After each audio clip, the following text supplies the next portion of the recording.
The Alternative Digital. Real issues, real talk.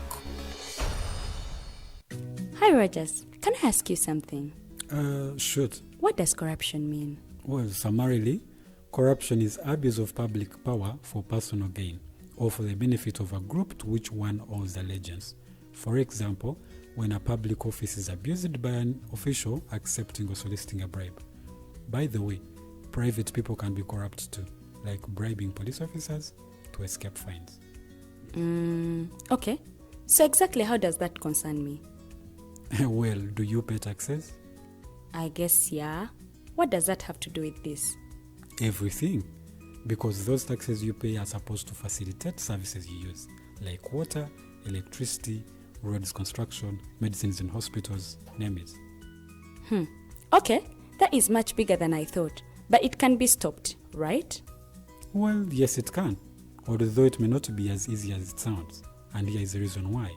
Corruption roots are grounded in our country's social, political, economic, bureaucratic traditions and policies. So, what has kept it going this long? I mean, why don't we stop it? Well, the main reason why it has been here for so long is because institutions are weak, either as a result of poorly defined ethical standards of public service, weak administrative and financial systems, or ineffective watchdog agencies. What can we do to stop it? At a national level, we must focus on strengthening the independence and effectiveness of public institutions that fight corruption. At a personal level, we must commit to never giving a bribe. I promise I'll never give a bribe. Well, that's a great decision you have made. Me and you now have to spread this message to all our friends. If we all do our part, corruption will be no more. This message is brought to you by Alternative Digital.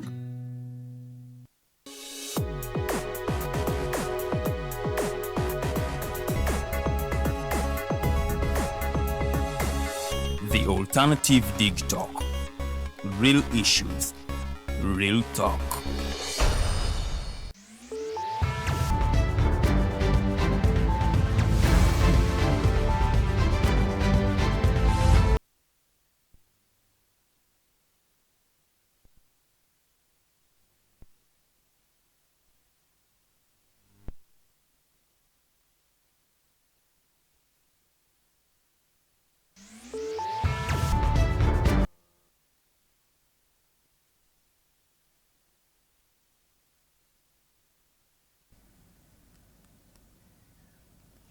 Weewaawo akawungeezi akalungi gwe munnange atwekuumiddeko program ya voltage gamba amasannyalaze gennyinize omubajja Luwedde Lilian okulaba nti programu eno ate ogyotabulira onkwaniriza nnyo gwe eyakatwegattako eddakiika 24 ezakayita ku ssaawa emu ey'akawungeezi ak'olunaku olwaleero olunaku lwakuna ennaku z'omwezi tubalira ddala 12 tuli mu mwezi ogwa February omwaka 2026 nkubuzaako wona osinzito tulaba era nga tuli butereevu ku Alternative Digital bw'oteekamu erinnya eryo ku Facebook osobola okuba nga ate otufuna so nga ate YouTube channel yaffe eri Alternative Digital nawo osobola okuba nti otwotabuliro ne tubeera nga ate tutambulira mu fenno wano tukugamba nti real issues real talk ensonga ziba za muggondo ze twogera era nga olunaku olwaleero omulamwa gwaffe gugenda kutambulira nnyo ku mbeera y'okuba nti twamaliriza akalulu. Of course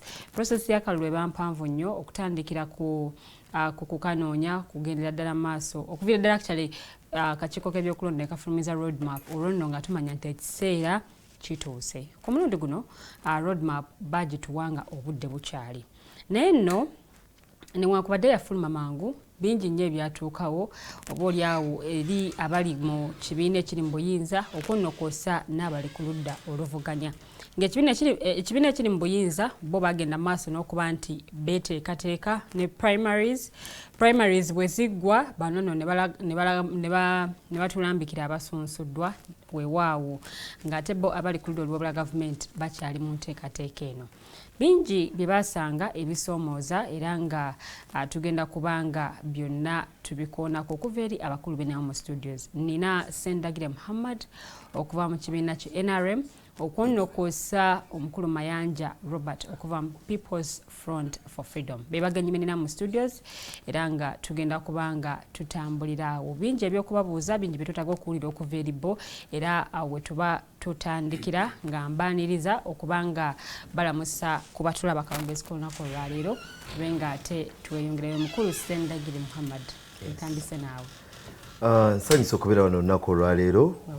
Manya n'eddoboozi Kasirye Ssendagire Mohammed era atunulidde entebe ewa Lord Mayor w'ekibuga Kampala.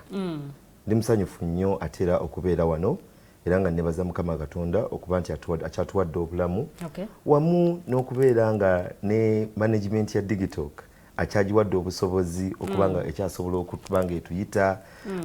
Ndaba ennaku zino really professionalism mungi. You are too professional. Bane, this company is too professional, and I thank God for that. Mbalaba emirimu gye mukola, abakulu be meeting, interviews, the nature of lighting, really tubeebaza. Era nga njagala okusanyukako ne muganda wange Mwami Mayanja anyumye okufaako obufi. Ekyo kinzizaamu essuubi kindaga Uganda where we are going. Yes, era ndi musanyufu nnyo ti kiri kye twasuubiza okusooka ekya steady progress. We are really steadily growing up as a country. Yes, mpozi era nzikirizaako mu dakiika y'emu nsasire ku bannayuganda abayise mu biseera ebizibu ffe mu nyumba ya NRM wamu ne Uganda okutwaliza awamu twafiirwa Major General Deus Sunday etufaako era kyali kya nnaku nnyo mu Masaka ne Central Region okutwaliza awamu ne UPDF. Then era okusanyukirako abannaffe abamu nga for example mukama wange Director National Treasury Honorable Ambassador Nekesa yakola celebration e Busia yabadde y'amaanyi nnyo. Yes, okumanya abantu bakyayagala NRM ti ne President Museveni we bamuwa akalulu n'ayitamu okujja obuzi okusanyukira awamu. It was massively nice nga tewali mmere tewali gwe wadde ssente kubanga abantu balinga bagamba nti babawa ssente. But celebrations, you would think it's a rally. And I would really thank her for that love and attitude. Pozi leero mu NRM secretariat wabaddeyo meeting y'aba chairman. Leero ba meetings okusinziira ku directive President Kaguta Museveni gyabawadde nga nabo bawaye ensonga zaabwe mwabo mulimu abasoma nga balowooza basobola okufunayo positions okusinziira ku mirimu gye baakola. Buli omu kwegamba aleeta okwemulugunya dissatisfaction. Yes. Era fenaffe Bakasirye Ssendagire Mohammed kyekitwongera essuubi n'okwagala okw'ekibiina kya NRM, the way it is organized, the way kwegamba it is one party that even other nations elsewhere in Africa can come and benchmark. And they have done that. I've not seen other parties nga zifunye omukisa abantu abali okujja okuzeekuusaako even on opposition side apart from maybe mu FDC nakoma okumanya nga omugenzi Raila Odinga yali mukwano nnyo gwa Dr. Kizza Besigye. I remember that, but ever since then tetulabangayo kiraga kyonna nti opposition parties nazo zisaana okugobererwa n'okuyigirako. Yes, neyanzege. Wow, neyanziza omukulu Ssendagire Mohammed akazinda kakakwasa omukulu Mayanja Robert okuva mu People's Front for Freedom. Nze nebaza bwebaza buli we mumpita okubeera wano. Lwakuba ku mulundi guno ndi concerned about warnings ze tutandise okufuna. Warnings zitya? Enkozesa ya internet. Naddala apps zino Twitter, Facebook n'ebirala. Tulira nti kati olulimi luzitoyedde ddala kano ke bajjako internet okugizzaako baali bamaze okuzimba infrastructure ekola surveillance ku byonna ebikola ki ti n'amasimu kati aga bulijjo kwali twalowoozanga tessimu bagiwuliriza nga balina olukusa lwa kooti ne kati bagambye yafuuse common practice. Ekyo ng'okitadde ku mabbali ndi musanyufu okuba nti nkyasobola okujja wano ne tukubaganya ebirowoozo si lwakuba nti kyekintu ekisinga obulungi naye officially envudde emyaka gy'abavubuka kuba mwantegeera nnyo mu by'obufuzi nga ndi myaka gy'abavubuka naye kati sikyali muvubuka naye obuvubuka bwange bwebugweredde nga miranga myereere kati muli ngenda n'endowooza oba kano kensigazza okugattako kusindikako kwene emmotoka etubidde bwe munkubira mbeeramu n'agagayaala naye ekintu ekingamba genda osanga wonooteekako omukono eneebadde etubidde eneekola ki enetambula. Nyumirwa nnyo okusinkana muganda wange Ssendagire buli kaseera abanga ava e Misiri Uganda bw'aba giraba alina lenses mwagirabira bakuba ekinuma nti aganidde mu kampeyini newankubadde nga President Museveni yatuukiriza kiri kye yatugamba that there will be no parties, there will be no opposition. Ssendagire akyawulira empologoma ezimugoba newankubadde nga bwatunula emabega talina kyalabayo. So nsanyuse nnyo era nyumirwa nnyo okusinkana omukubaganya naye ebirowoozo. N'olwaleero mbadde ndowooza nti tuveemu manyi waliwo okubeera mu politics just mu politics newabeerayo okubeera mu kukubaganya ebirowoozo nga kulina direction gye kututwala. Njagala okutandika okukubaganya ebirowoozo nga tutunulira Uganda in comparison with a better neighbor. Better neighbor.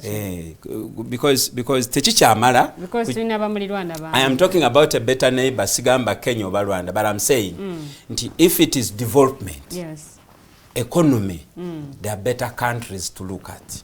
In Africa. Can we have a conversation about the leadership and the economics? Can we, if it is foreign affairs, kubanga parties ezisingamu obungi zino conversations tezibeerayo bulijjo. Conversation ebeerayo mugende Ruzira ku grassroots oba kyegedde. So nsaba muganda wange because nze natandise okukkiriza kitujjako era enkya nga Nelson Mandela taliiwo nga ne Museveni taliiwo. But gwe tolina kirowoozaako nti oba oliawo ffe tunaaba tutuddemu ezo entebe, oba oliawo ffe tunaabeera bannagenda. Yaliko presidential press advisor nga ani ono akola ku UBC omusajja oyo mukadde nnyo mwerabidde erinnya bano Arnold be babamanyi. So once upon a time tugenda kwesanga naye ng'emyaka gyaffe gisenga tugimaze NUP APFF. Let us have a conversation about Uganda going forward. Neyanziza mukulu Mayanja nga tetubadde nga tetunagenda mulamwa gwaffe ogw'olunaku olwaleero nga tukubaganya Tochi mu kalulu bingi nnyo of course betugenda okuba nga twogerako omuli opposition yonga yo mu kalulu kano aftermath tutandise okulaba ate abamu ku bakulembeze nga basinkana General Yoweri Kaguta Museveni bo bagamba ekibatwalayo ensonga za Uganda era ensonga zibateesaako za Uganda yonna okutwaliza awamu newankubadde nga abamu bakyewuunaganya ate okugendayo kwabwe okusinkana omukulembeze kitegeeza ki eri of course banna struggle. Tujja kwogerako of course ku kibiina ki NRM waliwo abamu ku bakulembeze mu kibiina ekyo Speaker of Parliament Anita Anet Among byasisinkanye ate okulaba nti nabo ayongera okubaagazisa okujoininga ekibiina aftermath ya kalulu yonga bannayuganda according to them ku ground we batuuse bo what are they talking about like kiche boogera ku kalulu kano kenyini ketwakawunzika naye ate era n'ebyavaamu byebiragira ddala bannayuganda kye baasalawo ebiseera eby'omu maaso bwe tugenda mu maaso nene embeera biki oba oliawo ebitunuuliddwa e Masaka eyo ate nno nayo okubala akalulu ku kifo ky'omubaka omukyala owa site eyo kwakolebwa gye buvuddeko era nga byagenda okuvaayo ng'eyali yalangirirwa abakakiiko k'ebyokulonda ate nno munnange si yavuddeyo n'obuwanguzi obula ng'obuwanguzi buzze ew'omuntu omulala omukyala ono neekubira enduulu mu kkooti newankubadde nga n'omusanga ate twagenza okulaba nga agujjayo byonna bino bitegeeza ki bwe kituuka ku nsonga eya democracy mu ggwanga lyattu Uganda oba n'eggwanga n'enfuga egoberera amateeka bwe tuba nti twagala okutuuka ku mutendera ate ogw'enjawulo naye eyo nga tetunagendayo kansooke mpe abakulu omwaganyo okuba nti bo batuyitiramuko ebimu ku ebyo balaba ebikoze amawulire ntandikidde uwo omukulu Ssendagire Mohammed. Yes, okusookera ddala ebisinze okukola amawulire ku saidi yange era biggwira ddala mu kibuga Kampala ku nsonga ya Hajat Misa Kabanda. Statement gye yajjayo oba gye buvuddeko awo yavaayo n'ategeeza eggwanga nti nga minisita w'ekibuga Kampala bawadde abatembeeyi ababodaboda n'abatakisi abatalina stage ennaku 14 okubeera nga bava mu bitundu ebyo gye balimu baamuka mu bitundu ebyo mwe bali era nga date enaatera okutuuka eya 19 yes nsale gwe yabawa eyo19 enaatera okutuuka. So nze nga Kasirye Ssendagire Mohammed navaayo nindaba nga ekyo tekyali kya bwenkanya administratively nti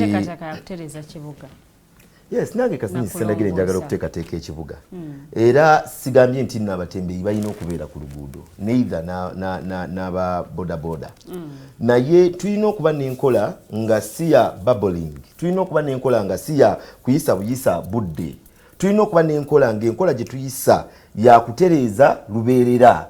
Okay? Honorable Minister era nafunye omukisa olunaku lw'eggulu nagenze ne musisinkana mu buntu nga mutegeeza nti no yes nyinza okuba emabega ku statement gye wakola 100% naye ati tulekerawo okubeera selective nti ku minister ebimu ku byalina okukola ku functions za minister mu Kampala ayina kubeera actually ayina kwetolera nnyo ku policies. Onteka kye nkugamba si yakola policies naye ayina okutambulira ennyo ku policies ezo zisobola okutambulizamu n'abantu. Simanyi oba ontegeera. So nze ndowooza nti minisita bali ne KCCA office of the minister of Kampala ne office executive director oba KCCA as an entity mu kiseera kino zirina kubeera nga zipreachinga tteeka eryo erigenda okugoba abantu ku luguudo because we zipreachinga etteeka erigenda okugoba abantu ku luguudo abantu ne bakitegeera then awo tusobola okugattako nti okusingira ddala ababoda abatembeeyi bahookers market vendors abantu we batyo naye tujja keeranga bukeezi ku makya olw'okubanga tulina gwe twayiseeko ng'akalakata ebyennyanja ku street olw'okubanga tulina gwe twayiseeko nga ayokya kasooli ku street ne tukeera ku makya ne tugamba kati nga KCCA tugambye tubawadde ennaku 2 muveewaawo awo tujja kubeera mu bintu bya it will not be a nation tejja kuba ggwanga. Oli musanyufu n'embeera y'ekibuga nga bwe no njagala nfune bulungi Lilian wo preaching etteeka ng'oyagala ku smootheninga traffic kimanye nti no mu tteeka eryo mulimu other players still nabo nga balina okuvunaanizibwa okugeza mulimu abasuubuzi waliwo juza waliwo omukyala yafiira ku Gazaland ekimotoka ekya 40 what is it called like mu containers 40 feet jamu mungi bodaboda mpitirivu omukyala yali agenze kugula bintu bya mwana accidentally ne bamukoona n'agwa mu kimotoka ne bamulinnya ekigere okugulu konna ne kusaanawo. So kitegeeza nti walina okubeera mechanism nga ziri strict ate nga ziri steady nga zitegeerekeka nti n'ebimotoka ebigenda ebiyingira ekibuga tubiteekako parameters zitya tulina okubeera yes era birina kubeera okusawa mmeka birina kubeera nga byetise kyenkana ki we have to kubanga remember tutunuulira ekibuga kyaffe obungi bw'abantu abakiyingira ne traffic abeerawo in terms of prime time kati ekyo ekimotoka kigira mu budde ki sibula kuba nti eri accident yabaddewo naye in terms of traffic abasuubuzi bano abatikula bo balina stores. Do they have stores? What is the mechanism of work? You get emotoka zino ezitambula kubanga abasuubuzi bayimanyi nnyo kikozesa nti emotoka nti zitambula kiro. We have to have a clear systematic reasoning way of handling this city okutereera mu nkola y'emirimu batandikidde mu kulongoosa kukendeeza babodaboda batalina stage. Lilian bw'oba baddeko ku Kampala Road opposite Bank of Uganda awo wennyini waliwo ababoda bapakinga mu kkubo mwennyini tebalina stage but mu kkubo wakati bo bakuriyetingawo stage ezaabwe bye byetwagala okulaba nti bw'ogamba nti tugende nga tugoberera process by process. Nze nafunye omukisa nti nabadde mu ofiisi eya minisita w'ekibuga Kampala Honorable Misa Kabanda MP elect Kampala Central ne iddi nayingira kati nekuba ebinyonyi bibiri ne jinja limu. I want you to get my point and I want you to get it well. whatever the statement was okuivictinga abantu okubajja ku luguudo it is okay teri ekirwanyisa naffe tukyagala naye tusobola kubeera mu ggwanga. I'm not actually building politics in this. Tetusobola kubeera mu ggwanga nti olw'okubanga walabye ababodaboda wali ogenda kera ku makya osilenge ofulumye statement wetyo ontega kyenkugamba ensonga y'abatembeeyi n'ensonga y'ababodaboda it's not the first time tuwulira these are two different things. Lilian oyinza okubuuza wano mu constitution ya Uganda but the constitution of Uganda it does not consider boda to be a mean of transport in this country. Did you know that? Mu Uganda mu constitution yaffe tetutegezebwangako tewali kiraga nti boda it's a mean of transport in this country. By then we abagibwa boda kyangeza kulaga how mwaisa wa myaka emika okuva kesisi ekali bwe yajja onteka kyentegeeza. So if we are supposed to discuss, let's discuss issues nga zina we zitwala ine ggwanga for good. Ng'omuntu oba wakumunenya olina kumunenyeza wakati wetteeka si lwekyo kyolabye nti olwokubanga ndabye abatembeeyi bali wano kale kakati tubagobye. No, it's not supposed to be like that. Ekirala nalabye poliisi nga yeesunga okukwata abantu n'okubagoba ennaku z'omwezi nga 19. Why do we have to prepare this country nga tugipreparinga mu tamoyi after elections? Ffe Kasirye Ssendagire Mohammed abagala okutereeza ekibuga kino Kampala temwagala kutuwa mwaganya kutereeza abantu baffe kubanga mutandikiddewo okulaga nti mubanyigiriza bo bakere ku makyanga balaba ba NRM be babi. Kakati nze Kasirye Ssendagire Mohammed nina okuvaayo as quick as possible neme kuletinga such things to happen in Ngeri. Kati eby'obufuzi byawedde embeera y'okunoonya akalulu. Let me tell you, politics. I'm not politicizing. Embeera y'okunoonya akalulu yawedde kati ebintu bitandise okuddayo. Systems zitandise okukomawo. Now it is not even right to your statement gy'oyogedde nti embeera y'okulonda akalulu yawedde n'olwekyo ebintu birina okuddayo. It's not right. But that's how things are done. That's how things are done.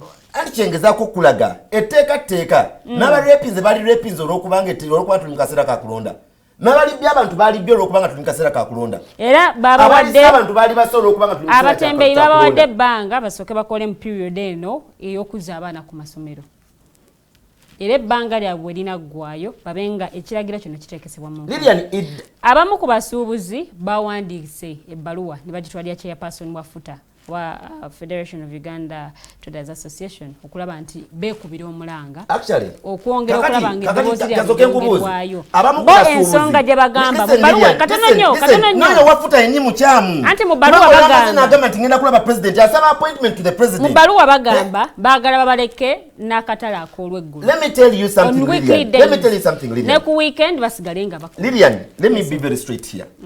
If we must discuss the omanyi bwe twogera ku batembeeyi bwe twogera ku batembeeyi ne ba hookers tuba mind yaffe concentrating de ku Central Division. Mind yaffe magnifying nti we are discussing Kampala as a capital. As the capital city.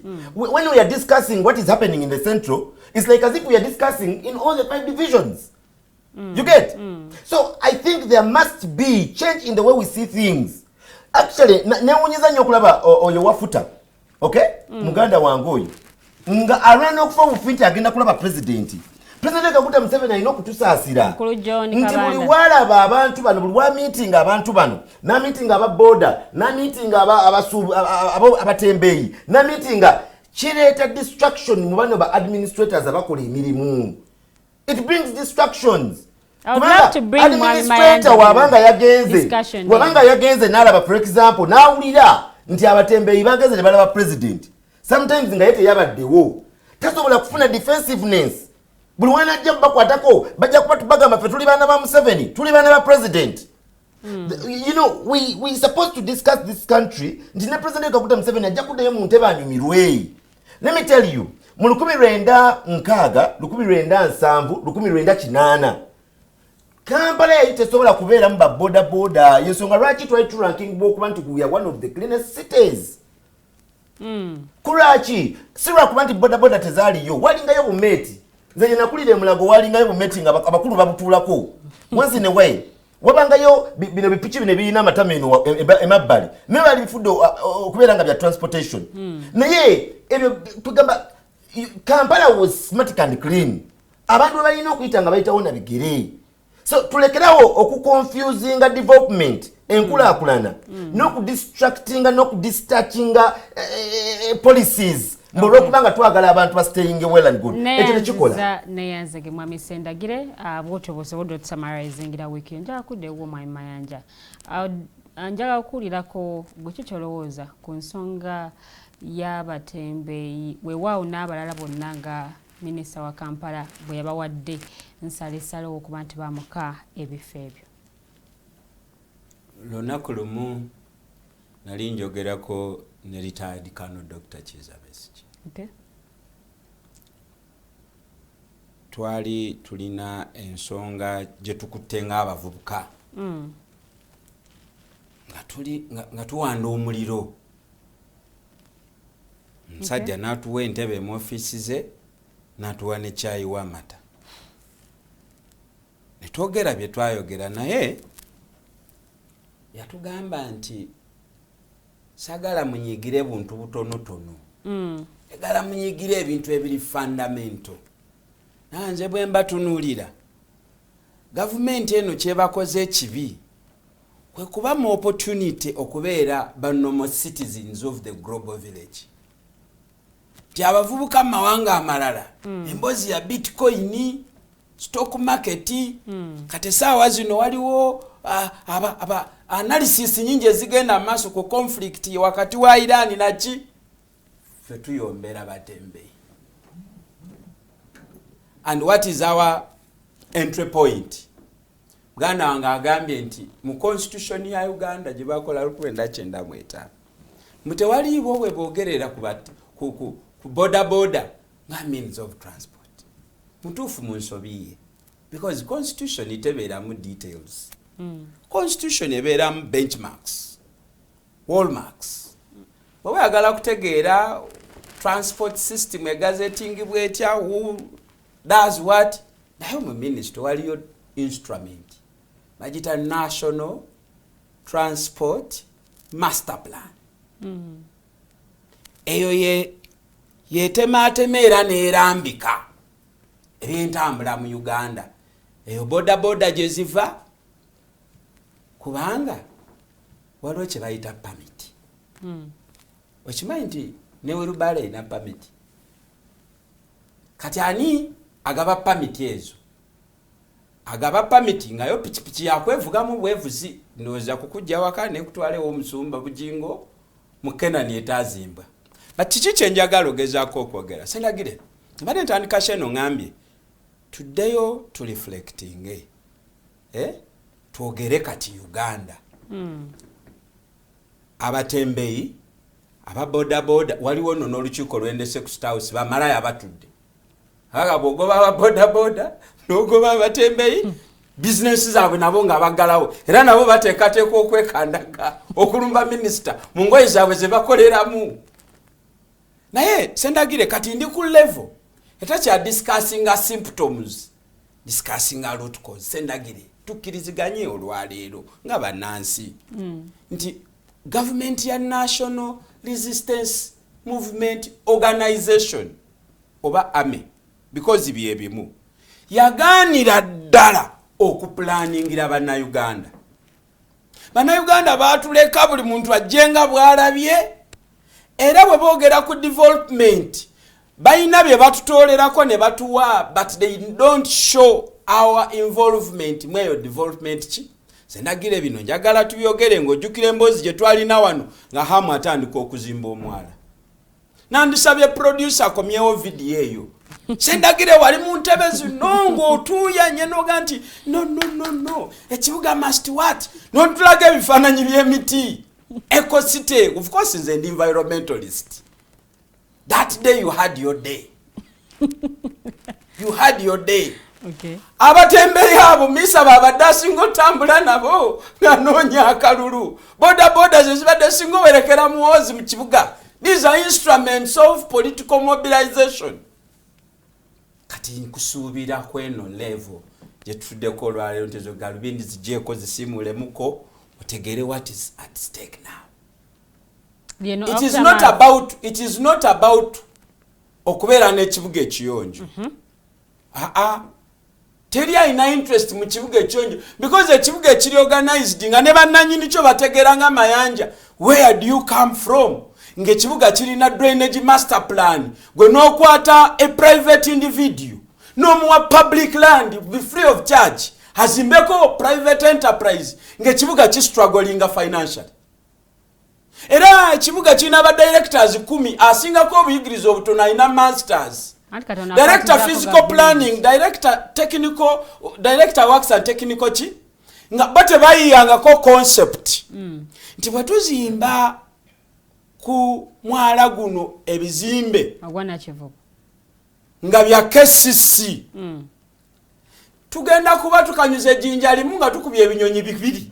Ekisooka kye kiriwa fenna tukimanyi nti Kampala tulina olutalo lw'aba landlords abatuguza workspaces exorbitantly. Therefore kijustifying abantu abamu okusigala nga banoonya survival by the roadside. Okitegedde? Kati njagala Ssendagire today mabega to discussing. So how did Sudiri Pereira own over 70 acres mu kibuga? How? Can we go back? Can the office of the IGG, can director public chi nga batulabe mu America, Department of Justice, enaba investigator ababeerayo nga bakola emirimu gyabwe bajja ne baga wait a minute ne Bosco Muwonge sente ezo zino zaavaawa otandika okugula wano ogule wano. Ssendagire omwalo ogwo basajja balaba yali ayagala okuzimbako lockups sometime edda era yali ayagala ne Constitutional Square okugikolako. Okiwulira mu biro bye bimu Nyakaana ne Sala Kizito ne bagenda mu Centenary Park. Kati nga bw'oyombera abatembeyi tunulira Centenary Park ojjukire ebigambo bya Honorable John Kenry Chance, ojjukire summit yali luddawa eyagamba nti ebibuga bibeere ne green spaces, eyagamba nti ebibuga bibeere n'emiti. So Ssendagire tokaaba buziga bwa basezi kino kati naawe onoonya political capital ofuuse politically desperate nti minister wa NRM, president wa NRM, minister yawangudde akalulu mwano mu Kampala Central. And by the way, let me also advise you, while Kampala is a capital city, mu day-to-day management ya Kampala capital city waliwo divisions ezirina special requiring a special attention. Now Central Division is a central business division. District. It is not like Machindi, it is not like Nakawa. Oba kiwulira kakati tosobola kuddira police ezikola mu Central Division ozirete Nakawa, you look a fool. For instance ojjo tugambe mukakati street parking ebugoro bikukatale tu struggling akutwala abantu anti yagambye ensonga yeteeke benge goberera. Ssendagire tabimanyi tovola bwa road mayor bwa musumbuwa. Ssendagire tulina amateeka agafuga ekibuga kino tugayita zi ordinances. Okiwulira era obutembeyi nze nina ekitongole kye nali nkola nakyo twali tutandise n'okubaga etteeka erinayambako okulungamya obutembeyi nga tumaze okutuuka ku consensus nti teriyo kibuga kikulaakulanye kitaliimu batembeyi. Naye eyo bill yakoma ku second reading minister nagisabotaginga. Lwaki? Bangamba later on nti bo approach yaabwe si yeeno. Bo baagala because bagamba tewaliwo kyandikibwa nti tunabeera n'omutembeyi aleeta akakutiya ateekaawo Kampala Road ateekaawo ennyanya ze. N'agamba tusobola okubeera n'omutembeyi nga atunda ennyanya around Kampala Road but in a modern kiosk. Nga sikuyiwa mulengo wa. So bo baagala first and foremost creating a lot of workspace. Era ezimu ku justification za hamu okuzimba ku mwala gwaffe atunyageko acres nkaga mu mwenda ezandibadde ez'ekibuga kibuga mwe kyandibadde kijja ssente okukola ku bizibu by'abannakampala bakigwadde omuntu agenda kukola ssente ze so si ez'ekibuga bano ye polisi ya NRM bwe banaamala ozimba spaces ezo beyambisa amagye bakuba abantu bayingire mu akedi ezo kifuba atayagala akole ki bwe approach yaabwe kakati Ssendagire njagala tulekerawo confusing abantu tukoze kineno siriwaza abantu tubagamba mbu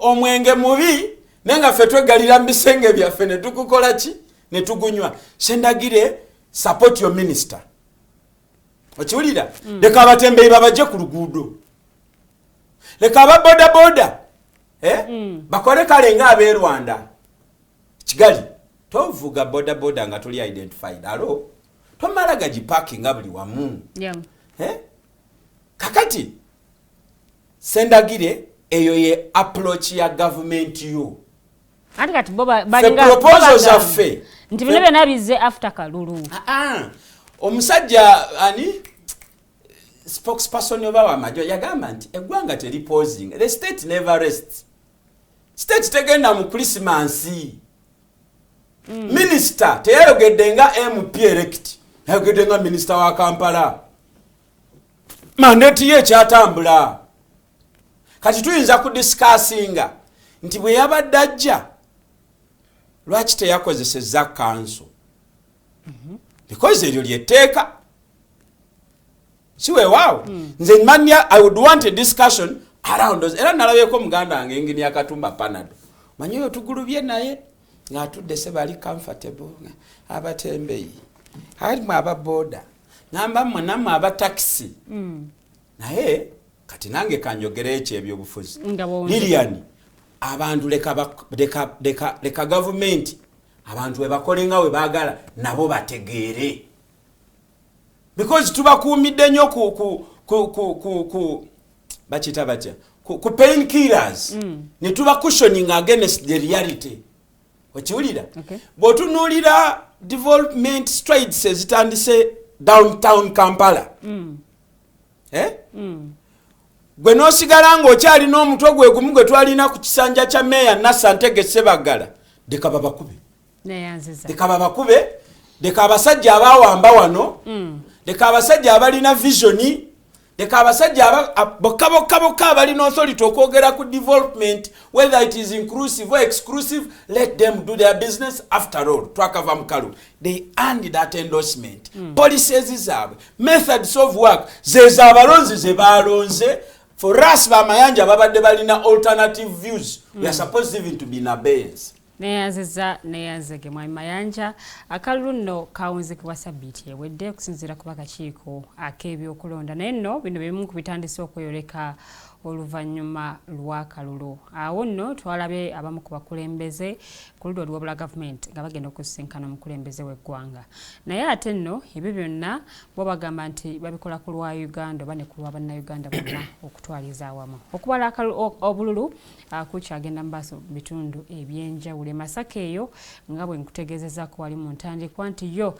ekifo ky'omubaka omukyala kulonda kwaggwa newankubadde nti yalangirirwa ate no munnange kooti yasalawo okuba nti akalulu kano kaddamu ne kabali bwe bigenda okuvaayo omukyala Justin Namere yavuddeyo n'obuwanguzi newankubadde nga omukyala eyawangulwa ye no munnaye yali yemulugunya ku nteekateeka eno nga yemulugunya ku mulamuzi engeri gye yasalawo n'ebirala mu bitundu ebyenjawulo of course abamu abayikubidde endulu mu kooti waliwo gye bikyukidde waliwo recounts ezibaddewo ne wabaawo ate abamu abavuddeyo n'obuwanguzi aftermath bannayuganda balinga abamuvinze on kulaba nti bo baddayo ku mirimu gyabwe weewaawo n'abakola ebirala ate babikole ebyo nno bwe bito bwe biri omukulu Kasibante wa National Peasants Party yali yekubidde endulu mu kooti ng'awakanya obuwanguzi bwa President Yoweri Kaguta Museveni naye nno omusango yagujjamu enta ensonga zaawa kwe kuba nti ensimbi zaali zimwekubya mpi awo nno eyo bw'ogivaako n'okuba nti banne bwe bali ku ludda olw'obula gavumenti tebasobola kubanga bamwegattako mu nteekateeka eno era nno n'abanga omusango agujjamu enta naye ebimu ku bibuuzo bye yeebuuza nti banne bwe baba nga bamulekeredde mu mbeera eno bo bakolera ani ebyo nno bimu ku bibuuzo bye yali yeebuuza agamba nti bw'abanga tafunye kubanga backingibwa up oba ayambibwako banne abali ku ludda olw'obwa gavumenti abataamatira n'ebyo byava mu kulonda kwa ntebe y'obwa president lwaki tebamubakinga up ne babanga ekintu bakitwalira mugagamba nti bwe muba temubakinze up mukolera ani ebyo nno bimu ku ebyo ebibaddewo oluvannyuma ate olw'akalulu njagala kupikinga comment yo mwami Ssendagire Mohammed bino byonna byanfoldinze tutandikidde ku nsonga y'abasuubuzi tulina ensonga y'abakyekubira enduulu okuwakanya ebyavudde mu kulonda actually n'abakulu mu NUP nga bakuliddwa secretary general w'ekibiina ekyo nabo bagamba nti buli kisa ataamatira na byava mu kulonda bakuwadde go ahead genda wekubira enduulu mu kooti awo bwe tubatandikira okusookera ddala Lilian mbadde nzija olunaku olwaleero nzize nga nkirowoozaako nga ngamba nti Uganda tukyalina gold tukyalina zaabu mu president we Kaguta Museveni simwogerako nti lwakuba musuuta nti lwakuba nti mwagala nnyo naye ntunuulira omukulembeze eyaliwo mu chains of politics mu biseera ebya colonialism n'abeerawo mu politics wakati ba Africans nga balwanirira okufuna obutuuze n'abeerawo nga ba Africans bafunye obutuuze n'abeerawo mu management ey'aba Africans nga abazungu babateredde ekintu n'abeerawo mu administration ya gavumenti nga kati bali abalwanirira obutuuze bazzukulu baabwe balina issues simanyi olaba generations ezo kubanga bulijjo nazo bulizo emitendera gyonna gyenzize njogera the nature of politics was different the nature of politics during colonial times abavubuka abaaliwo ne kye baali balwanirira kwali kufuna independence bwe bagifuna politics yaliwo mu kiseera ekyo kyakumakinga sure nti balwana nnyo ensebere sovereignty bawebwa ekitiibwa twafunye independence twagifunye naye twagatubere sovereignty kati temutuyingirira nnyo ontegeera nti Bobote Bamini bali nga independence ewedde President Museveni n'abeerawo wakati mu Uganda we yalinga mu ntalo tewaliwo anything like administration government simanya yali administratively good biki ensi yali kutamu ensi yali mu fear kakati President we Kaguta Museveni gwe tuliko mu kiseera kino nga yasigadde nga yaliwo nga ba NRM ku sawa zino focus yaabwe ya abagwa bagala kufuna bulimu ba chairman bebibiina bagala kufuna bulimu abali mu opposition nga babikoye bamanyi ne bakoowa kati bagala kufuna mulimu I don't know what they're getting me Bakasirye Ssendagire Mohammed nabo bagala kufuna mirimu bwentegeza Bakasirye Ssendagire Mohammed waliwo generation yenu ey'abaana babola babaleekaana biki NRM abavubuka abo then n'abaali basaba ensimbi nti banayife ogwaffe twagukola twabayambako ofuna obuwanguzi kati waliwo n'abo kati kyengezaako okulaga nti President Kaguta Museveni musaasira at one point wemala okumusaasira ate nensaasira Uganda kubaga kati ku ssaawa z'olwaleero omuntu agenda mu kkooti ng'agenze okuwaabira omusango nti banziba naye nga naye kenyininyini ayina essuubi nti oba oliawo kino kyenkola ngenda kufundikira nkifunyemu kwegamba politics yafuukira ddala kanteekemu ngenda kujjamu omuntu n'ayingira nga ayina essuubi ya mirundi esatu n'ayingira mu kkooti ng'agamba nti ngenda kuyingira mu kooti eno President Kaguta Museveni ayinza okumpita nanzijamu. That is one. Nayingira mu kooti nga sente zakozesa okuteekayo nyinza okufunayo abavugirizi b'ensimbi okuva ebweru ne bandaba nga ntekinze step enzibu ne banneekwata nenfuna ku nsimbi. Nayingira mu kooti ng'agamba nyinza okukwata bano bannange bano opposition abasigadde ne mbanyigiranyigiraawo nefuuka superior over them. Kati nosanga interests ezizimbibwa ne intention omuntu okugenda mu kooti nga teziri absolutely in line with Uganda and Ugandans. You get what I'm saying? Yeah. Now, Mwami Mayanja alisa bulungi ensonga n'agamba let us discuss Uganda. Let us discuss Uganda as a country. But partly what has killed this country is opposition not to discuss the country.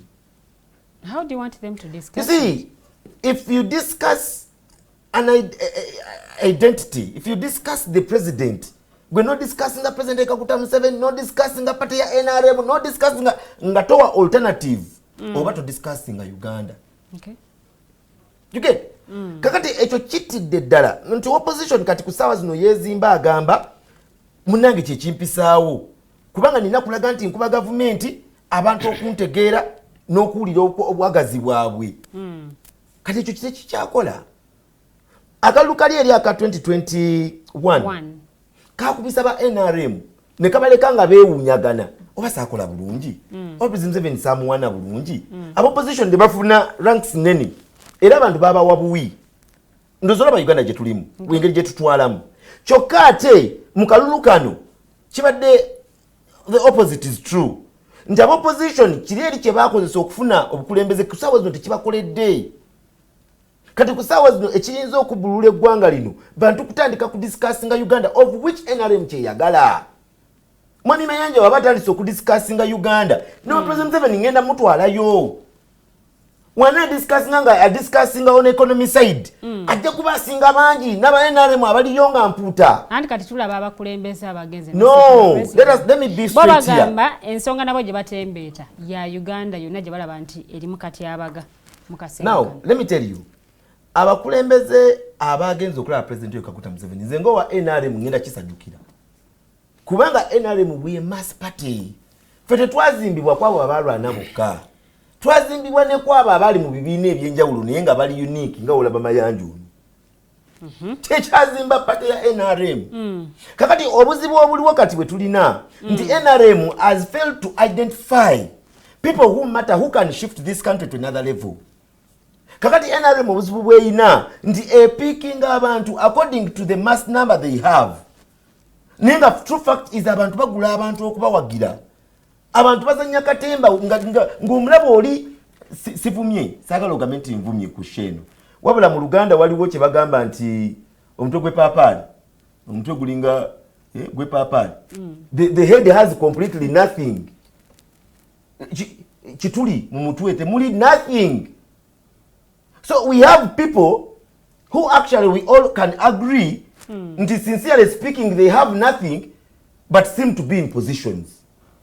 Natkati bwetulaba ebimu right now our opposition katawulidde opposition basinga bano bagenze kufuna bifo bonna abagenze almost bagwa. Nanti mukulu Ssennyonyi n'abamu ku babaka bagenze okulambula abasibe olunaku olw'eggulo mu kkomerero zino era bwe batuuse ne babategeeza nti waliwo already ababaka abagenze ba president okwegayirira ku lwammwe era mbu bamugambye beegayirira naye nga tebajjangako yadde mu kkomera kutulambula. Ekyo kirungi mube beegayirira bate mwe muli ne retired Colonel Dr. Kizza Besigye. Amanyi President Kaguta Museveni naye si yaata abantu era yabadde so open. Nagamba sinza abata mateeka ge gabata institution ya justice yebata naye ate Olivia Lutaaya omukulu Balamu bwe yagendayo okubasinkana of course ku nsonga z'emisango egyali gibavunaanibwa ebyava byali biraga speaker yagambye kati kankikuddiremu speaker yagambye nti no some people will be released of course those that didn't have criminal abantu abamu bo balina crimes nga bo bakola emisango tetusobola kukijjawo gwe nange n'abampuliriza mulimu abakuba amayinja waliwo abasibwa mulimu abantu ababba 2021 kyetugamba abantu abalina emisango nga misango gimanyikiddwa baleetebwe mu kooti gitegeerekeke basalirwe tubajje mu layini eri nti bano baasibwa byabufuzi oli waba yabba tutegere nti omusango gwe yakola gwali gwakubba oli waba nga yatta muntu tutegere nti ono yatta muntu naye okukwata abantu 40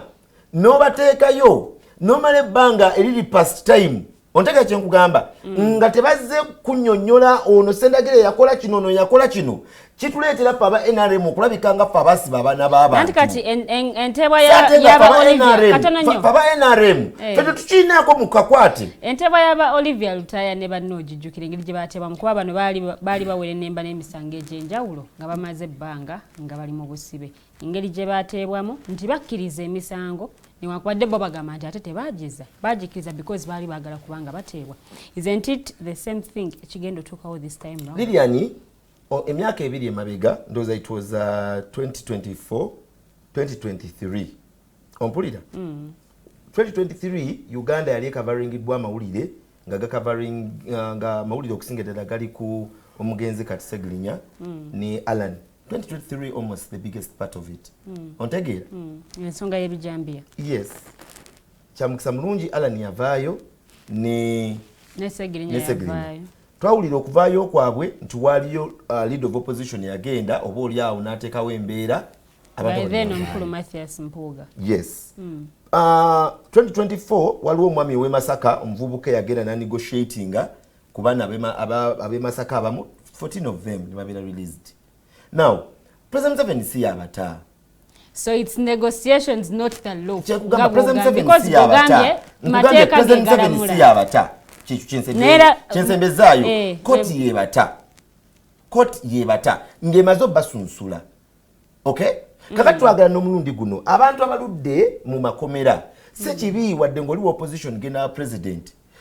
Kumulaga nti waliyo Uganda abali eyo abeetaaga justice. President Mukagule Museveni y'omulimu gwe kujjukiza ba justice bano n'abakwatagana na bya mateeka okugezaako okwanguya ensonga z'abo abantu kubajjukiza kubanga essiga eddamuzi lisigala liri independent mu Uganda.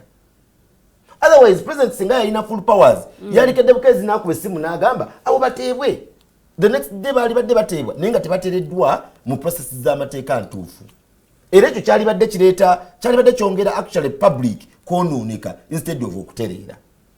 Kakati there are mixed feelings ku nsonga y'aba MPs okugenda okulaba president. Mulimu abamu abagenze abamu mwabo mulimu abagamba nti bagenze kufuna buganze eri president kufuna bifo. Ontegeera nga mwabo 8 mulimu agamba tomanya nyinza okufuna bwa minister lazima nesigala nga nkyamuvinga. Ontegeera mulimu mwabo abagenze genuinely nga bagenze kulwanirira abaana banna Uganda bebasiba of which nairowozeza nti no opposition yali badde yegatira ku ekyo okugamba nti kali katubalwanirire ensonga sometimes teba yakukyalira muntu. Ontegeera nze tekingasa kujja kunkyalira tekingasa kujja kunkyalira no inabadde mu court nga nsabayo omuntu okunnyenyimirira nga alina card teriyo muyayimiridde. Ontegeera so bansibange baba nga bagenze okulaba omukulembeze ng'oba oli awo kijja kuleeta essuubi abaasibwa abamu batebwe abatalina misango minene. We should be happy as a country rather than okubalwana. Yes. Okay. Neyanziza neyanzige mukulu Mayanja yanzize wuwo.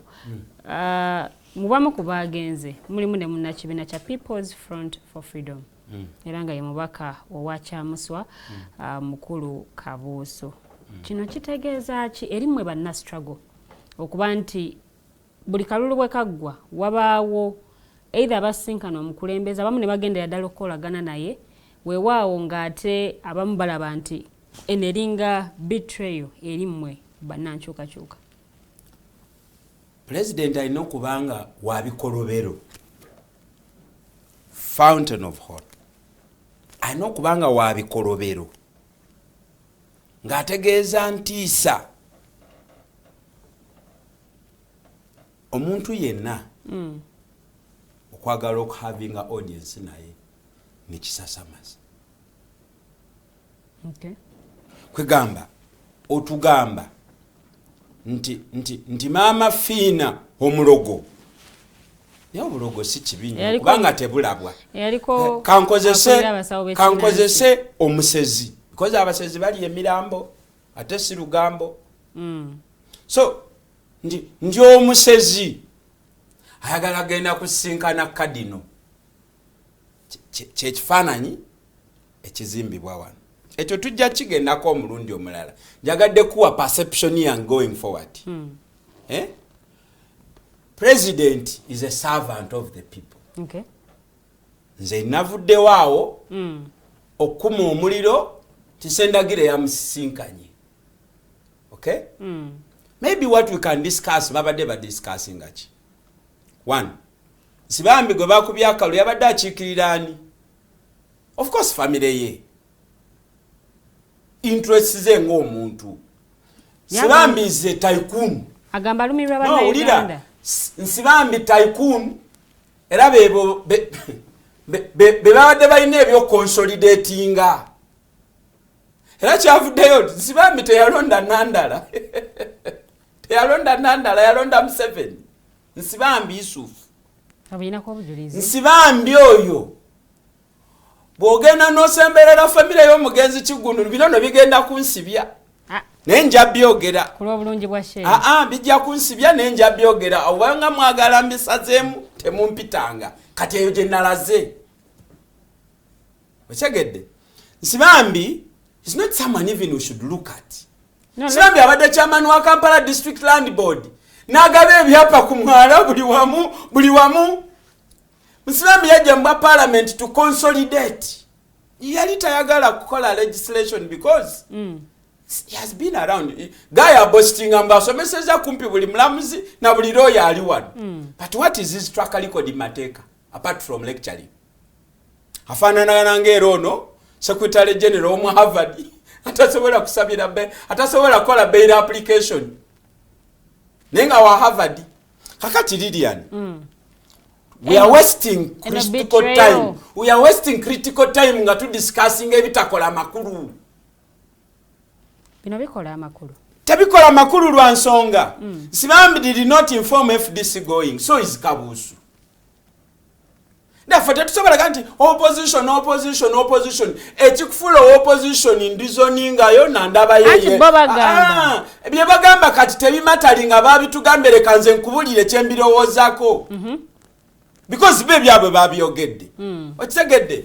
They are not representing opposition because they are non-entities in opposition. Opposition is not a sat genyambadde. No. Era we nagambira President Museveni we yali agamba by 2020 so no, opposition is going to be metamorphosing and manifesting itself in new dimensions. Let me tell you. Tugenda kerencha. Opposition is CFA. Nga waliwo abalala. Opposition ndala nnyo. So let us not waste time nga to discussing individuals. Let us discuss Uganda. Anyway, bagambye bagenze kwogerera abasibe. And this time nayagadde Museveni. Okay. Era nawo badde okola ensobi. Bali be basonyiwa basooka kufuna sentence. They pleaded guilty. Court nebabonereza. Museveni neyambisa akawairo ka prerogative of mercy n'abawa pardon. Collect 100%. Collect. Ekizibu kyange kiri kimu kyokka. Nti ekitongole ekinoonyereza ku misango gino tukibikiridde nnyo n'eby'obufuzi. Because nze nandyagadde ndabe proceedings za Olivia Lutaaya batubuulire nti ye yakulembera okutema abantu e Masaka oba alandise Wanyana oba Segirinya. We have swept a lot under carpet and Uganda can't proceed. It cannot progress. Okiwulira twaddira obukolomoni bw'ensiko ne tubuleeta mu kumanaginga state. Mpulidde Muganda ng'ayogera bagenze okunoonya obulimu. Ssendagire omulimu gwa gavumenti mu Uganda mu nsi yonna is to create livelihood for its citizens. Si kyabuzira taliko mwoyo mutukuvu okubanga abantu bamunoonyako emirimu. Gwe gwandibadde omulimu gwe wabula yatusurprisinga talina emyaka gye yatambula agamba nti nga ye president nga yali in charge of all the resources of this country. Naye ng'aganze sina mirimu mugende mu magye oba muki and we tolerated. Oyo yalina policy gye bayita national retrenchment policy deliberately yagoba abantu ku mirimu. What do you expect? Bafather bajja kuzina kalioke kukubo because this country is doomed. It is doomed. That is why I want to invite you, gwe generation young, katutandika okwogera ku progressive Uganda, ensobe tugiyita ensobi. Ssendagire, abatembeeyi bali ku kkubo kubanga Museveni yagenda okuplaninga. Museveni yaleeta policy ya industrialization of agriculture. Tetambula yokka, etambula hand in hand with urbanization. Okiwulira, what is our urbanization plan? Tunulira ebibuga bye bakubye ebipya. What is their plan? What is that product that we want out of that plan? Wakitegedde? Kati nkugamba nti President Museveni master wa kavuyo. Aprofitialingira nnyo mu kavuyo. Era akola nnyo, ye yagamba yes champion wa kavuyo. Kale bwe muba mutudde muteesa mutandiso omwagala okubitambuza. Kale at least abayiwamu ensanafu ne mubuna emiwabo ne mubuna ye mukavuyo mwasinga okukolera. Because bantu sekinoomuze bakulembeza. It is okay, I am a Ugandan. Wakati oyagadde bagende basinkane Riek Machar. Bagende basinkane Riek Machar. Waliwo omusajja ono atudde mu ntebe yaabwe, entebe okumala emyaka 40 mwemeka. Abaana be tebamanyi kasaketi ka munyu sente ze kagula. So nze akaguza okuva nga ndi mwana muto. Bwe mba nkalubiriddwa ne ngenda mmanjako kimba nkoze musango ki. Yes, kati kankubulire. Don't mix ebikolwa byabwe ne struggle. Ebyo bibiri tebigattibwa. Neba no banna struggle. Nebine bibozibozi bye bakomyewo nga boogera na batugamba dialogue. Lilian, eno pattern. Eri routine in 2016 twabiraba. In 2011 twabiraba. In fact in 2016 kyagendako eno chaya tibali bakiriziganyiza okuteesa nti era bali bafunye ne independent habitat, bali bakiriziganyiza ne we banateeseza President Museveni na muting. Bamubuza ekibuuzo eki. Let us outline the agenda of that. The Museveni I know never dialogues n'abanafu.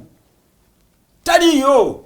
Museveni believes in crushing you and that is all. Kyakoze bakonyi, ba ADF, bani, Ismambi is another one on the chew. What are we say time mutandika okuloza ku nsonga ya dialogue? Honorable Robert Mao. I don't give a damn about dialogue. Mao agende mu dialogue kubanga Mao yali Honorable Mao na yeye ensonga ye muje yate. Yes, Mao has a reason. The same thing. Mao has a reason to Mao aine dembe okwobanja dialogue because it has helped him. Then asemba waliwo nalako Robert Mao. God forbid, because kati we twatusoma nyiwe twatogera ku Uganda sina gwentaliza buli omu mutunuzaamu fenna tukimanyi nti Mao was at the verge of his end of time. Nati kati yagamba Mao dialogue yamu obulamu. Mao kati abeera musipate. Yes, the brother is right. Neta ina right kunkakanza atanaba kuteeka okutunula waawo. Nati Mayanja ogambye kubanga nze goyagala dialogue nge naye taina agenda jage tetugenda kukanyako. Nati kati ogambye sawa zino oyogera ku Uganda eyebiseera ebyo Maaso. Don't you think mwetaga okutula ku meza emu ne mwogera ku Uganda eyo? Teriyo meza gye tugenda kutuulako emu lwa nsonga. Yesebo. Lilian kati alina obuyinza okujjako nga guwakyadde bukyazi wano nga totwalanga budde kutegeera bwazanya bw'osobola okutumalira obudde twogere ku dialogue okuki. Museveni alinganga America. It will only dialogue when its interests are exceedingly threatened. Ne Museveni yawangudde opposition yafunye obululu bwatafunangako kakyanga abaawo. Amuvuganyanga ali eno wansi ku buguwa bw'engatto ze. Museveni stronghold is opposition yazeddiza kati agenda ku dialogue nga kuki. Is that a dialogue? Is that dialogue? Let me tell you. Bwe tuba twagala okwogera ku dialogue ne Museveni tuyinza okwogera ku bigambo bibiri byokka tukkiriziganya amateeka ge gaba gatukulembera. Ssendagire we wabadde tibana abatambula tugende wa president bagende wa minister. Ne minister ayogere ng'akulembeza tteeka era ng'ayogerera mu tteeka. That is what disturbs this country. era Dr. Besigye gwe baagala okweyambisanga buli kaseera abasezi abo abagenzi eri musezi munnaabwe babadde quiet basezi n'abasezi baba n'abakulembeze nkugambye basezi ne waba mukyala wange kasita okola ebyabasezi tukuyite tutya oyo omusajja we baamukwata Nsibambi yali mu ggwanga lino Nsibambi alina ne hisitole wa Kigundu waliyo abantu abeggalira mayumba gaabwe ne bakaaba nga bakaabira abantu abamu be balaba ku TV zaabwe Nsibambi tasaana kwogera eri bantu so mukulu Mayanja mbadde ngamba kino Besigye we bamukwata tusooke tuzeeyo akatambi emabega nga tebannamukwata yali Nsibambi nga Besigye ayomba ne Nandala n'amuliyati ku ssente za Museveni mujjukira Nsibambi bye yayogera kati Nsibambi yatudde ddi mu musimbi omungi gwalina alina n'obuyinza n'individio okugirako ekitundu amasanyalaze gy'oli bagakolera mu makage yatandise ddi okulowooza ku plight ya Dr. Besigye nze Besigye gwe mmanyi tasabangako kumukwatirwa kisa wabula ye agamba bwe mubanga mulina emisango gye munteebereza muntwale mu kooti eneesimbu mumpozeseze mu budde bwe gummegga nja kuweereza sisobola kusaba kisonyiwo ku musango gwe sinnaba kunnyonnyolwa otegedde n'agamba buli muwamu nkoze bwe mutyo ngenze mu kooti obutayosa ne kooti ne zituuka okunziruka ng'eyennakawa gye bamuvunaana ogw'okwerayiza kooti yadduka emisinde ng'erabye Besigye so abantu balekeraawo okuzanyira ku mannya g'abantu nga amannya gaabwe bagazimbisiza musaayi Besigye alina abaganda abo abafudde abamu n'obaziika tebabaziika Nsibambi otandika okudaalira neyanzege Mayanja mwami Ssendagire nkomyewo gy'oli kuba nti tutunuulira ebimu ku ebyo ebyavudde mu kalulu naye ebyanfoldinze biraze abamu ku bakulembeze nga basinkana president w'eggwanga General Kaguta Museveni omuntu ne yeebuuza eno si nteekateeka yakuba nti balondobamu abali ku ludda oluwabula gavumenti n'ekigendererwa eky'okuginafuya actually njagala kukireetawo nti lwakuba nti twogedde ku twogera ku bazze kulaba pulezidenti twogera kujja kunafuya pulezidenti newakyaliyo amawanga ate agaagala pulezidenti Kaguta Museveni ng'era gamufiirako pulezidenti Kaguta Museveni jo juzi yabadde Tanzania literally sina bannayuganda benda baba celebrating a president ng'agenza okunegotiatingira on behalf of this country bannayuganda siraba bwe ba appreciatingira pulezidenti Kaguta Museveni ng'agenza okuddamu okumonitarizinga entambula y'amafuta gaffe n'amawanga ganaabiri engeri gye gagenda okubenefitinga you know African countries are far different in line of politics and the way we perceive things unlike the other countries that we always yearn to look alike when in United States when Trump leaves n'ava mu America n'agenda mu Iran oba n'ava mu America n'agenda mu France oba n'ava mu America n'agenda mu ggwanga lyonna it becomes a topic of the biggest topic in the country bannansi bawulira nga president waabwe alina kyagenza okuba negotiatingirako eggwanga okufunamu unfortunately wano mu Uganda the politics we have will never grow to that point of what exactly did the president say. We'll never go to a point of what exactly is Uganda in Tanzania. Uganda, we are not a country where people will always demand on the president's movement when he moves out. They will not always demand on what they see when ministers are signing. What are they exactly signing? And who exactly is benefiting? Okay. So, you see, those are the things that kill our reasoning and our sight when it comes to politics and the country. You get? Actually, wetunulemu singa twabadde mu America nga Uganda ye mu America abantu bali discussing ensibambi okugenda okulaba President Museveni. Would they really do that? It means something. What does it mean? What does it mean to Uganda? The other day, Mamdan met President Trump.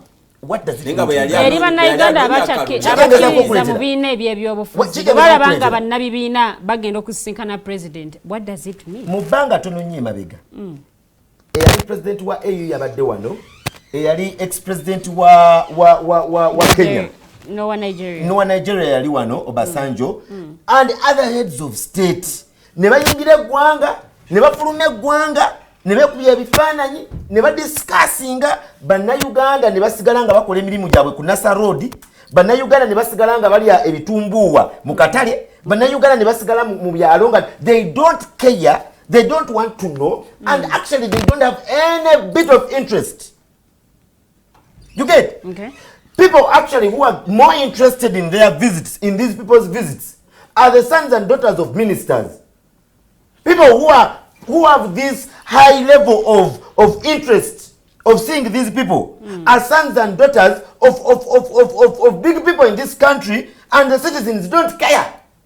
Musomesa bana bamwe kubachi. No. Where do you take I'm not being contradictive, by the way. Ssendagire, I'm not being contradictive. I want us to have a conversation. Nga buli omu ategeera munne. I'm afraid I'm trying to very hard to understand what you are saying, but I'm failing on every attempt. You see, when we are discussing Uganda, we don't normally have to discuss the president. Okay. We have to sometimes... But we are discussing the president going to Tanzania. We sometimes have to discuss the perception of the people of the country. Because... And how can you discuss perception of the country and the people, and you don't discuss the leadership that has superintended over that country for 40 years?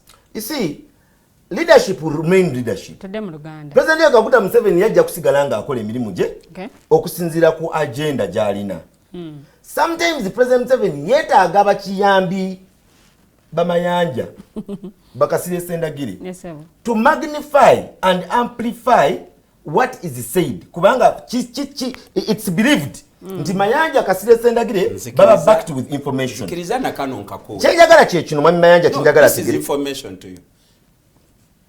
Ssendagire, President Museveni once upon a time said yagamba yalina vision. I wish we met that day to discussing President Waganti. The other day I'm not anybody's servant. I am working for myself and my children. Nayongerako n'atulaga nti okuweereza mu government ye, you must be a cadre of the NRA. Yes, cadre judges, yes, cadre police, yes, cadre military.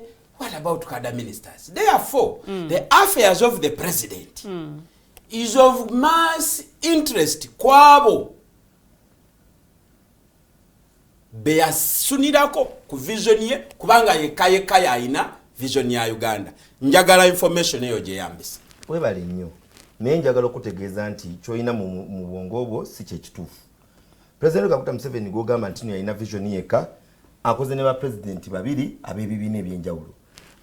Mu kiseera kino kyennyini akola ne president wa DP Norbert Mao nga minister we for justice. Nga minister wa justice and constitutional affairs. Yes, minister we for justice. Era abadde akola ne minister owa minister of gender nga mukyala wa president wa UPC. Ngera n'omukyala yennyini wa UPC. President akoze n'abamu ku abo bali mu FDC nga speaker wa parliament ne deputy we bali ba FDC. Kyangezaako okulaga nti that is where we go wrong as a country. Because president ebiseera bingi ku myaka gy'aliko ne byalabye, ebiseera bingi nnyo abanga akola statement kebe nga ziri public abata communicating na bannayuganda. Ebiseera ebisinga president aba communicating n'abo abalowooza nti they are spurious and they want to overshadow Africa. Genda mu maaso nga ofollowinga statements ze. Sometimes president no abanga ayogera ekintu ng'okiraba kiri direct nga PDM. Okay? Wokyetegereza n'osiriikirira, wokimagnifyinga okulaba details eziri omwo. Abayina bayagala okutegeeza what is going on in Africa and Uganda, and the potential and the strength that we have. So Mayanja njagala okumutegeeza nti if we supposed to change, let us first yearn for abo batuwuliriza batandika okudemandinga rightful things. Ontega kye kugamba, lwaki ampuliriza yalilonze Kasirye Ssendagire Mohammed ku lwa Uganda, lwaki balilonze Mayanja ku lwa Uganda, balonde mwami Mayanja olw'okuba avuma President Museveni ku lwa Uganda, balonde Kasirye Ssendagire Mohammed olwokubanga akola katemba ku lwa Uganda. The people you elect, the people you select to be leaders, they have to be attached to the constitution. They have to be attached to a country called Uganda. So when I come out here and government, for example, you never bigenda mu Maaso, Ugandans now are discussing more of Nsibambi than discussing the bigger picture of the heads of state who came to Uganda and signed agreements with this government. Ndibana Uganda, they don't mind so much on abasirikale oba UPDF tarehe 6 tebabuuza bibuuzo nti weyagende Somalia Uganda ya benefiting achenkanachi. Bana Uganda tebebuuza nti sente Uganda efuna sente buli wefulumya bannamagye okugenda okulwana. Ebyave Congo. Webe efuna sente. Ebyave Congo bimanyi. Let's not go to history. I'm talking about the current things. Nti Uganda weyagende Sudan. Nene there are certain things we bring in that they are going to distract or obstruct what I'm saying. Uganda UPDF, when Uganda UPDF we agenda, okay? Megenda for instance Sudan. What is the agreement made? Fengaba na Uganda, the citizens, how are benefiting? Is Parliament getting these things? Chengezako kulaga nti banna Uganda as citizens of this country omuntu ali echa whatever the village they are from north to south east to whatever to central no one questions things rightly. Ontaka chenkugamba people are better comfortable with the domestic politics, but they're not comfortable with the bigger things and how they're going to benefit. President 7 yabadde kabali. Nagamba government egenda kuteekawo the biggest airport in Mbarara. Negamba nekabali bagenda kuzimbayo airport ennene. Ssendagire Mohammed ngenda kikubirengano kubanga kinsanisa. Ensonga y'amafuta ogijjukiranga n'ababaka ebyali mu ndagano tebabimanyi. Why did we have the as Kasirye Ssendagire Mohammed, all what I'm saying now is Ugandans to pick interests, not to leave the big ball to such a young man or to such a big man who is not young enough kubanga yagambye avudde mu youth age owekitiibwa nga Mayanja okukola research n'okutegeera n'okwagala okupresentinga ng'abantu ba presentingira bana Uganda kakati fe bapoliticians abafuna omukisa okujja ku platforms weziti nina kwogera bintu bino abatuwuliriza nti nabo bali bankwe bo banyumirwa kuwulira nti Ssendagire bamukubya amasasi ng'afuluma ne bakusaasiramu ennaku 2 ne bakuyisa ne bakwerabira. You get what I'm saying? Ugandans are very, very, very, actually I can't put the blame even on politicians. Sometimes it's just even about opposition. Definitely. Isn't it Bannabyabufuzi abababuza? Now let me tell you. Me president Kaguta Museveni mukama wange gwenjagala nnyo njogera ku platform eno. Okay. Me president Kaguta Museveni mukwano gwange gwenjagala nnyo. Juzi wanene bamutumiza mu kamera ng'akalulu kawedde. Yagambye me I'm not so interested in walala banange the president has come your excellency thank you. President Museveni is not interested. All what President Museveni is interested in, if he's on point of President Museveni wabeera nga ali ku social economic transformation, ayagala kuwulira Mayanja nga yogera kyekimu ajja kunoonya ye kennyini mutambulire wamu. President Museveni ayagala kuwulira nti mu kiseera kye kino eky'emyaka nanga agavaninga eggwanga lino n'ebyo byakozeeko ayagala awulire nti waliyo abantu abasobola okudiscussinga ebintu nga balina Uganda ebagitwala which he has failed to get. Isn't this a move to silence opposition? Bwebatandika okubalondamu abantu because abamu kubagenze ebivuddeyo amaloboozi gaabwe gasirise bwesanga nti abamu bwe bafunye ebifo n'amaloboozi ku nsonga ezigenda maaso mu ggwanga gaserekedde ddala. Now Lilian, ebintu bingi ebigenda mu ggwanga ekibuuzo kirala kyenyiza okugattako actually sorry tetuli headed for one de facto political party mu Uganda nti kyekirina okubeerawo olubeerera. Everything has to be about NRM. No, NRM has played well its card. Ate nekyakimbadde njagala okutegeeza Lilian saagala abantu actually mbadde nzija wano nenkirowoozaako era njagala nkiyise wano nakisala kisale bulungi nti buli wenda ba NRM nga tufunye success buli wenda ba NRM nga tufunye amakula nga President Museveni ge yafunye ate nzijukira nnyo abantu abaafa. Lilian buli wentuuka ku ssanyu ebiseera ebisinga nga ndi mu kibiina kya NRM nga ndaba abantu baweevinga yellow nga ndaba abantu baleka na president Kaguta Museveni owaffe. I don't look at money. I don't look at bisawo bimeka. I don't look at such small things. I look at that man, that boy, eyayina mundu, na frontinga, nagenda na rana. Mukiseera nga Makindi yayite ina weeri, mukiseera nga Nabisarwe Makindi, bali baziikawo bantu, mukiseera nga Bwayise, bali balimayo Mbukopa, ebintu bateeka mu Bwayise. It was a slum space.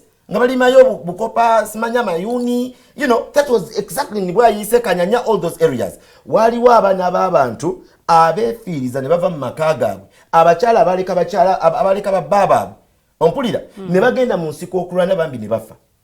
Abamu n'amannya gaabwe tegaali recorded wadde okubeera recognized. Wabula baafiira mu Uganda oyo okulaba happiness gye tuyina. President Museveni wavaayo n'agamba nti there will be no opposition. Actually, President Museveni sigamba nti ayagalangako opposition playinga nabo mu kazanyo kano. Naye unfortunately buli opposition yajja abeera ne mindset ate yakuza Uganda 100 times mabega. Kulwana, kuteekawo Mwami Besigye we yajja, yeekola ya Mwami Besigye. Yali yatugende tulwane, ono Kyagulanyi we yazze, ze ndi muyeekera. No one is really doing a certain thing rightly in opposition to get numbers to win. Ssendagire. Neyanziza. Ssendagire. Mayanja. Katonda Ssendagire sigenda muleka kuyinaayina. Ssendagire bw'oba oyagala kutuguza President Museveni tumuvuubiike omukake ayite ne mu bulago bwaffe obufunda taata jangu mpola gw'olabika waakajja mu Uganda. Nze nali muntu mukulu nga Museveni akwata obuyinza era nkuze mpulira Museveni ku makya, Museveni ekyemisana, Museveni ekyeggulo, Museveni ku speech day, Museveni ku school parade, Museveni mu ssabo, Museveni mu kanisa entenjeru. Tewaliwo kipya ky'otubulira ku Museveni kye tutamanyi. Gwe Ssendagire oli mutono nnyo okwogera ku Museveni n'oyingizaamu Kizza Besigye yamujjanjaba mu nsiko. By the way, Besigye wasn't an ordinary man then. Besigye yafandinga campaign za Museveni mu 1980 ng'avuganya ku bwa UPM. Nkimanyi ebyo tebabibagamba. Because Museveni kuva mu buto bwe abadde desperate to create a new will. Kuva ng'asoma. Is an outlaw. Era ne juzi yakiga nzinze ndi muyeekera. Nakati. Sebo mwafunye victory. Oli musanyufu nnyo. Ninga wali wano ng'otema emiranga nga bakubye akalulu mu NRM. Now, I am confused. Njagala okugoberera, njagala okuwulira. Tutuukeko oyo munna Uganda ayogera socio-economic transformation mu spectrum ya Museveni naye ng'akozesa amaaso ge ng'akifiiringa ng'akirivinga.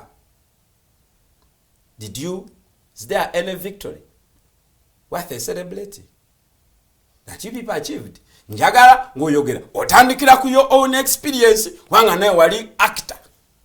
Anti baba gaba wangula n'ebitundu nsanvu. Nze saagala bye bagamba. Okusinzira kaki kubanga tetukomentinga ku bye Burkina Faso tuli ku bye Uganda. Ne namba ya parliament yeyongeramu. N'ebigenda Maaso obikyabihulira. Wakitegedde? Naye nze nayagaddeyo tuleme gendayo nnyo. Okay. Okiwulira? Kubanga anyway n'ebyobululu bino nabyo era bigwira. We can have a ruler n'atufuga n'akoowa n'afa. We can only discuss atufuga atya. Okiwulira? Bw'ogamba nti tugenda kubeera n'ebibiina by'eby'obufuzi. Era nga biva mu constitution. Ffe tuba tulowooza ba statesmen nti ebibiina by'obufuzi bino bigenda kubeera kitundutundu kya state. Bigenda kuleeta alternatives. Ekibuuzo kye njagala because mu bibiina ebyo gye twanditudde tetutunulira parish development model. Ne tugidiscussing left, right and center. Ne tuvaamu ffe ne alternative policy. Mu alternative policy ez'omwo government neerondamu oba neekola ki? Neekireka. Era conversation eyo gye twandizizza mu kalulu n'owangula akalulu because your advocacy ku parish development model made a lot of sense eri bannansi ne bakwebaza n'akalulu. Oluwombo lwotufumbidde olwa parish development model omunnyo kyekyo ennyama yagonze mulimu eddekende twongere otufumbire emyaka emirala emeka. Ssendagire okimanyi bulungi nnyo nti kino kye twavuddemu tekirina kakwate na police za gavumenti, tekirina kakwate. We can't explain. Kankubuze Ssendagire, how did Luyindi win Nakawa? How? Yafuna obululu yalondebwa.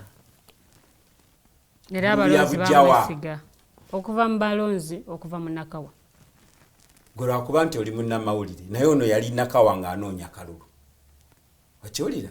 Kakati nze njagala tukkiriziganye Ssendagire ti President Museveni kino kye tulimu kyazimbye kyakoleredde era kimusanyusa.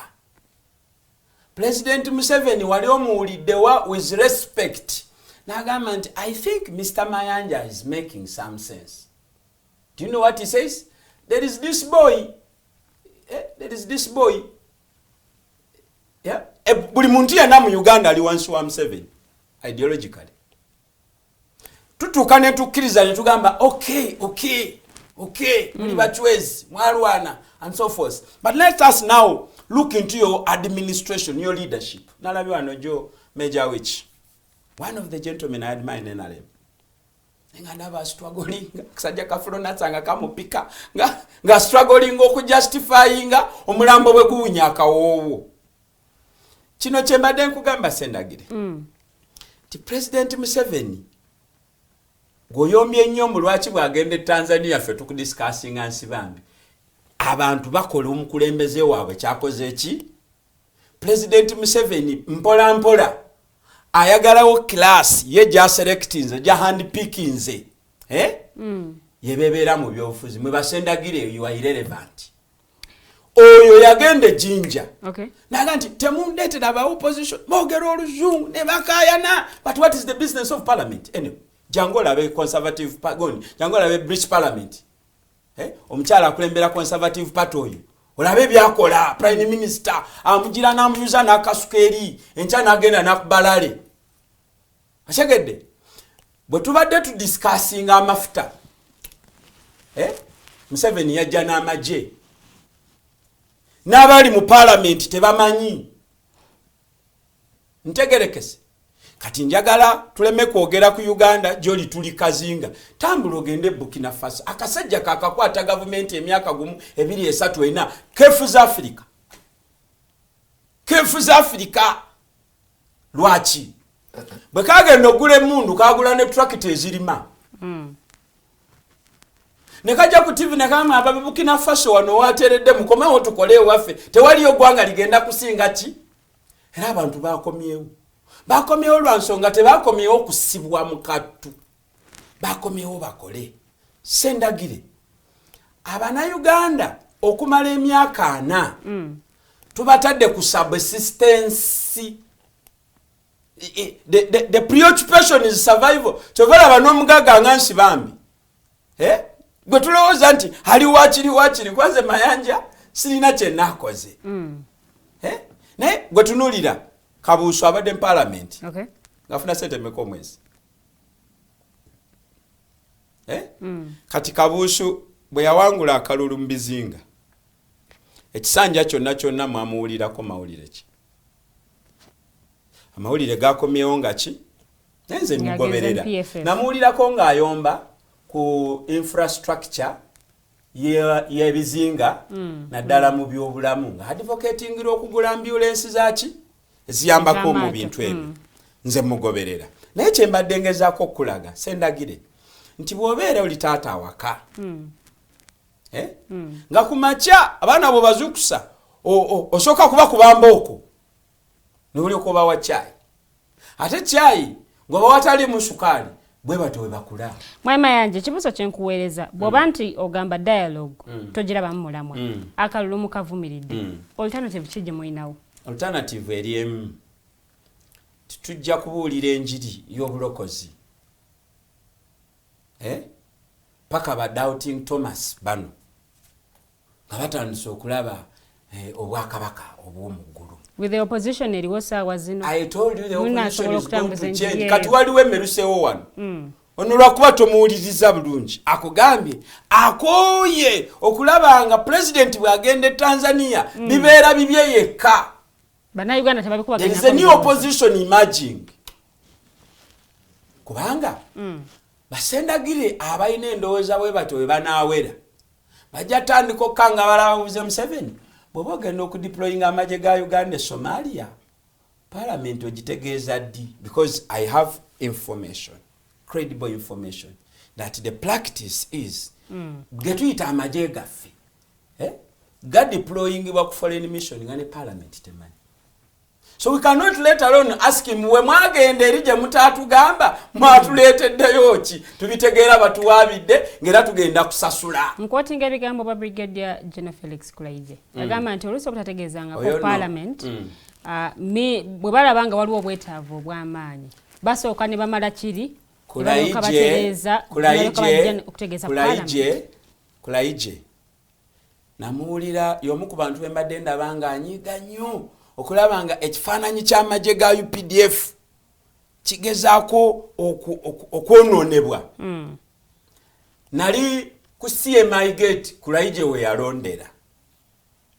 Ninze buli lunaku ntunuulira TV ndabe Kulaije enneeyisa y'abannamagye abaakuba akalulu wali we yalondera yabyogerako kimuseefu tewali kya everything moved as they planned. Kati Kulaije aleme kutulimba kati tutegeera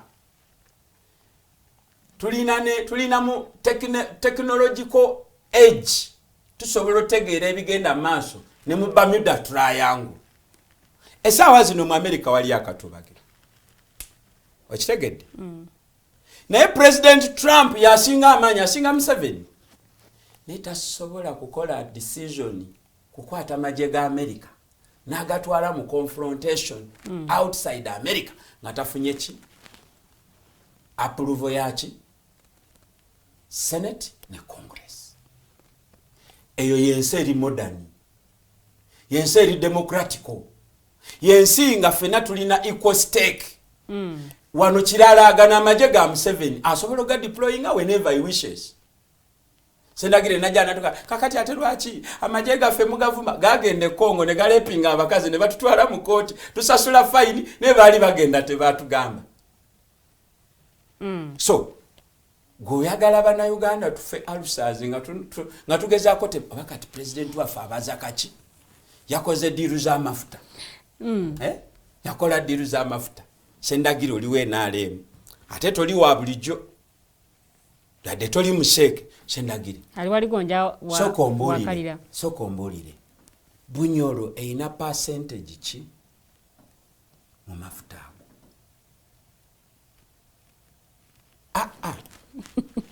First lady yali minister wa Kalamoja. Kalamoja ye kitundu ekikyasinze mu mineral resources mu Uganda ate ziri valuable including uranium akola nuclear bomb. Kalamoja kyali yakyo volaba minister wa Kalamoja mwe mubere eno nga museka ali sensitive nnyo. You don't just wake up nga bakwata Ssendagire wangono owecha na mukaka bamuwo wa minister we Kalamoja. Because Kalamoja, minister wayo, are interacting n'aba mineral dealers. Atomanyi, teri kirwanya amawanga. Ekyakukumbiza president we Venezuela mafuta. Olira. Ngatuwonzeka Mayanja. Dialogue, mukyala Lilian. Yes, sir. Kibozibozi kikulicreatingiddwa State House. Yensonga lwaki abagenda okusinkana Museveni bakomewo batandika okutuba ejjagalirako mu dialogue bandisoose kutuuza press conference nga bagenda tibannange ffe abatudde wano mutulaba bwe tumaze okwetegereza kino na kino tusazeewo misana tuku ngeri ya kisajja kikulu tugende omusajja ono tumusinkane twogere naye tumubuulire bogera ku aftermath ya Kalulu. Kalulu gwe kagwa okwogerako. I don't know why you are stuck there. There was an election here. There's nothing to talk about. But you participated? Yes, and I am the one telling you. Goyinza ba wali observer nze nakalimu. So gote wali mu Tewali wo kalulu. Okay. Hawe mba nakalimu ani yampangula. How? How? So, Uganda eri mu katuubagiro. Nenze ekinnuma be bantu okujja okwongera okutusiriwaza n'okutumanyiira. Bano dialogue be boogerako byabwe. Bagenze ku dialogue nga kubanze nkimanyi Sibambi yafuna sente nyingi nnyo mu transaction z'ettaka nga chairman wa Kampala District Land Board. Abadde nga desperate okulaba butya bwa protectinga sente zo obutafa kubanga no mu Uganda okwavuwala kyangu fere waffe tulina omusajja bamuitanga Kayonza. Yali distributor wa Uganda breweries. Ngabo obubaka bw'obunzika. Campaign za 26 tezamulekera business. Werabidde ebigambo bya Thomas Tayebwa byayogera ku mkuziika Musinguzi Garuga. So, Kabusu Moses, Latif Sebagala ina akasomero juze kakwata n'omuliro. Abo bagenze ku dialoguinga ku individual interests zaabwe, and for me I have no problem nacho. Era nange nsobola ogenda Museveni ne mugamba Museveni. Land road antwala. Because lwaki? Zonna zenkola Museveni gubazitwalira. Mulindirira akomyewo kezimu waleeta bigambo. Sibula abatwala. Banyabo ne basebo Uganda tetugenda kugikyawo. Okay. Kubanga ne Katonda gwe tusinza naye teyebase. Naye njagala tutandike okukulembeza Uganda. Ssendagire leero nsanyudde okkiriziganyiza nti kati tugenda kwogera Uganda. Okay. Era njagala tutandike okwogera Uganda nga tugirireetinga na birungi so si bibi. Nkwegayiride tuddamu okujjano otubulire nti twali mu government yobote kwali kulwana kwokka there was no state in place. No. Let me tell you. President Obote yalina peace mu government ye. That is why he was even able to be an active player mu continental politics. Neyanziza. Ntegerekesi. Era Ssendagire kati oli muntu mukulu okimanyi nti ekyasuula Obote tebyali bizibu bya Uganda. Baziba byali bizibu bya Uganda. President Museveni ajjadde okutubuulira oyo enemy wa Uganda buli kaseera gwe tunoonyeza gwe tuzimbira defense budget, defense expenditure nenga tetumutegeera because ADF twamukuba. Lord Resistance Army twagikuba. Alisira kwena yafatalamye. But every year, every now and again, our expenditure mu defense tezogerwako. Nga population egeze mere efuse more valuable. Twaguze ennyonyi empya naye tetunaba kuleeta tractors lima. Na kino maliriza nkwegayiridde akadakiika kamu. Njagala ngambire President Museveni ku social economic transformation nti teriyo ggwanga. Lyali likulaakulanye through modernization of agriculture nga mu advocating for a model. Na population ekulirako eyo rate, is it sustainable?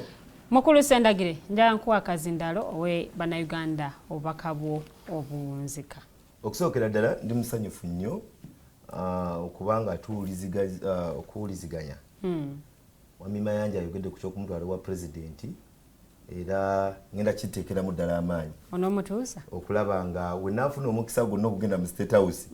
Omusajja yeeyogeddeko. Era temwewunyanga naye twekubiza naye ebifaananyi.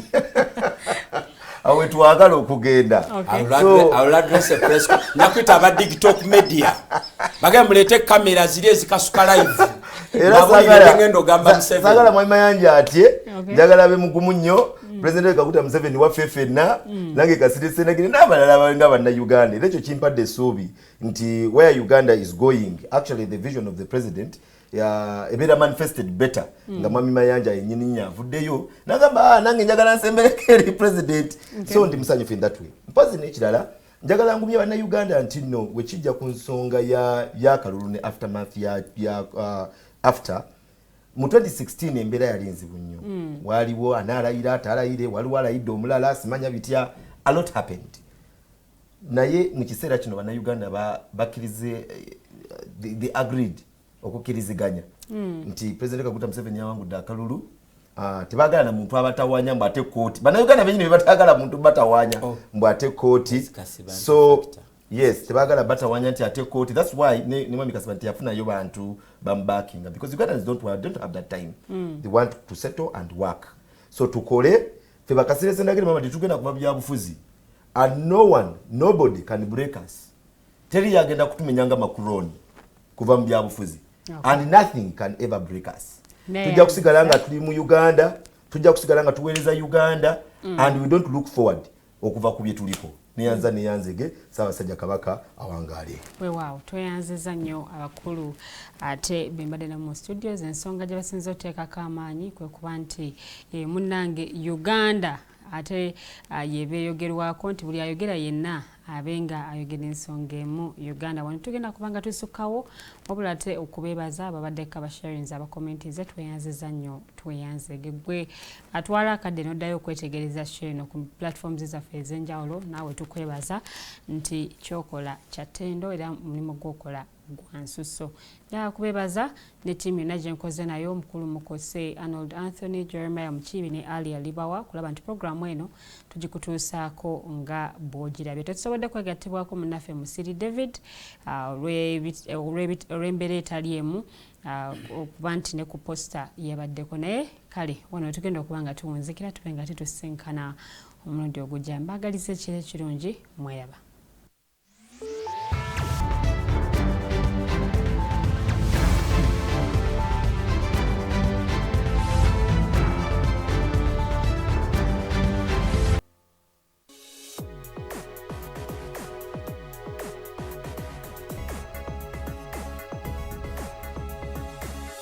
The Alternative Dig Talk. Real issues, real talk.